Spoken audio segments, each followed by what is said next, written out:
కోనసీమలో అంగరంగ వైభవంగా ప్రబల తీర్థం కొనసాగుతోంది. తొలిసారి రాష్ట్ర పండుగగా నిర్వహిస్తోంది ప్రభుత్వం. ప్రబల తీర్థానికి భారీగా తరలి వచ్చారు భక్తులు. జగ్గన్న తోట ప్రబల తీర్థానికి ప్రత్యేక గుర్తింపు ఉంది. 400 ఏళ్లకు పైగా కొనసాగుతోంది ఈ ఆనవాయితీ. అంబేద్కర్ కోనసీమ జిల్లాలో సంక్రాంతి మర్నాడు కనుమ రోజున నిర్వహించే ప్రబల ఉత్సవాలు ప్రారంభమయ్యాయి. కోనసీమలోని 160 గ్రామాల్లో ఈ ప్రబల తీర్థం ఉత్సవాలు నిర్వహిస్తున్నారు. జగ్గన్న తోటలో నిర్వహించే ప్రబల తీర్థానికి 476 సంవత్సరాల చరిత్ర ఉంది. 7 ఎకరాల్లో ఉన్న కొబ్బరి తోటలోని జగ్గన్న తోటకు ఏకాదశి రుద్రులు ప్రభలు తరలి వస్తాయి. ఎంతో విశిష్టత ఉన్న ఈ జగ్గన్న తోట ప్రబల తీర్థాన్ని రాష్ట్ర పండుగగా గుర్తించి భారీ ఏర్పాట్లు చేసింది ప్రభుత్వం. 17వ శతాబ్దంలో పెద్దాపురం సంస్థానాధీశులైన వత్సవాయి జగన్నాథ మహారాజు ఈ ప్రబల ఉత్సవాన్ని ప్రారంభించినట్లు చరిత్ర చెబుతోంది. ఒక్కో గ్రామం నుంచి ఒక్కో ప్రభ జగ్గన్న తోట తీర్థానికి తరలి వస్తాయి. ఉదయం నుంచి రాత్రి వరకు ఈ ప్రబల ఉత్సవం జరుగుతుంది.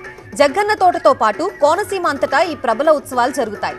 అంబాజీపేట మండలంలో రాష్ట్రంలోనే అత్యంత ఎత్తైన ప్రభలు ప్రత్యేక ఆకర్షణగా నిలుస్తాయి. టన్నుల కొద్దీ బరువున్న ఈ ప్రభల్ని యువకులు తమ భుజాలపై మోసుకుంటూ ఉత్సవాలకు తీసుకొస్తారు. 100 నుంచి 200 మంది యువకులు కిలోమీటర్ల మేర ఈ ప్రభల్ని భుజాలపై మోస్తూ తీర్థస్థలికి తీసుకొస్తారు.